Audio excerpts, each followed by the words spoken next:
इससे पहले हमने पढ़ाया था आपको आयत का परिमाप और वर्ग का परिमाप, अब त्रिभुज का परिमाप। ठीक है, त्रिभुज तीन भुजाओं से बनी बंद आकृति जिसके तीनों कोण 180 डिग्री होते हैं उसे हम क्या कहते हैं?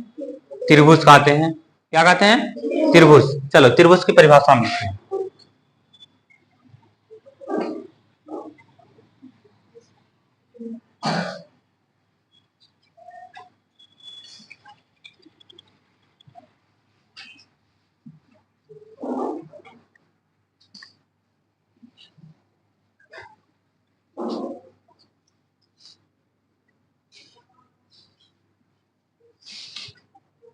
तीन भुजाओं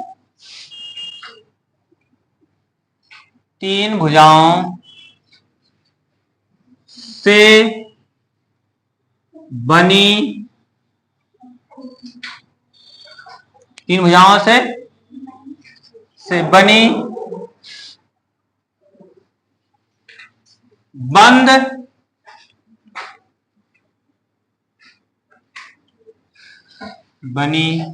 बंद आकृति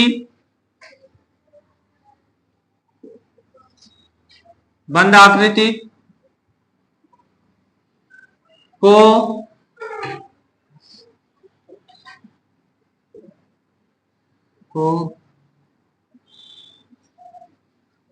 त्रिभुज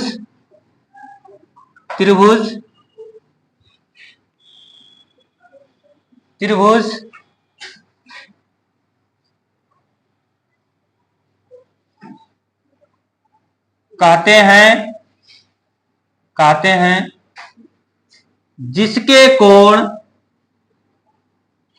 जिसके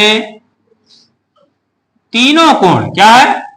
जिसके तीनों कोण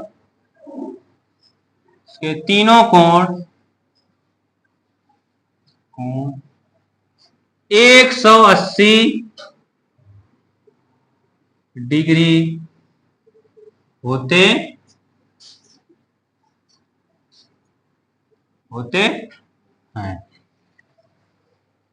त्रिभुज तीन भुजाओं से बनी या घिरी, कुछ भी लिख सकते हो, बनी बंद आकृति को त्रिभुज कहते हैं जिसके तीनों कोण 180 डिग्री होते हैं। ठीक है, त्रिभुज में तीन भुजाएं होती हैं। क्या होती हैं? तीन भुजाएं होती हैं।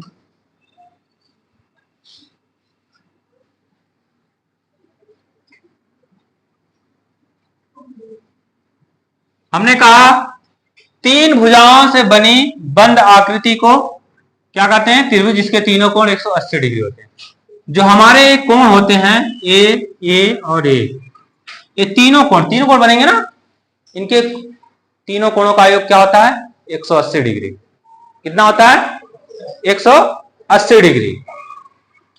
हम इसको नामांकन कर लेते हैं ए, बी और सी। ठीक है, त्रिभुज के परिमाप का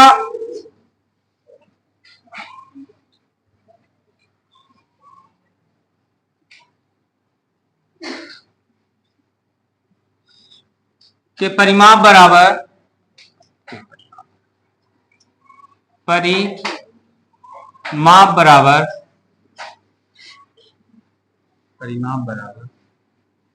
तीनों भुजाओं का योग, तीनों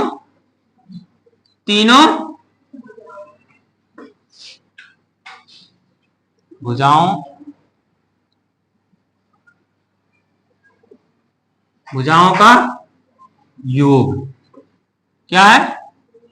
योग। ठीक है, अब देख लेते हैं हम। एक भुजा हमारी क्या है? सुनिए, हम इसको लिखते हैं क्या है? 15, इसको 10, इसको, ठीक है, लिख सकते हैं। या हम इसको लिख देते हैं 12। सब क्या है? मीटर और मीटर, है ना। अब चलो, हमारा ए बी कितना है? ए बी, बी सी और सी ए। हमने कहा कि त्रिभुज के परिमाप बराबर होते हैं क्या? तीनों भुजाओं के योग। तीनों भुजाओं का योग, योग माने जोड़ना, योग माने जोड़। ए बी क्या है? ए बी, ए बी हमारा क्या है? 8 मीटर। क्या है? 8 मीटर। कहा बी सी क्या है? बी और सी बराबर 15 मीटर। सी और ए बराबर 12 मीटर। ठीक है, अब हम इसको जोड़ देंगे। कितना हो जाएगा? कितना हो जाएगा? 15 8 जोड़ो कितना हो जाएगा? 23। 23 और 12 में जोड़ोगे तो कितना हो जाएगा? 35। 35 मीटर हमारा क्या है? 35 मीटर हमारा क्या है? 35 मीटर हमारा परिमाप है हमारा। किसी कोई दिक्कत?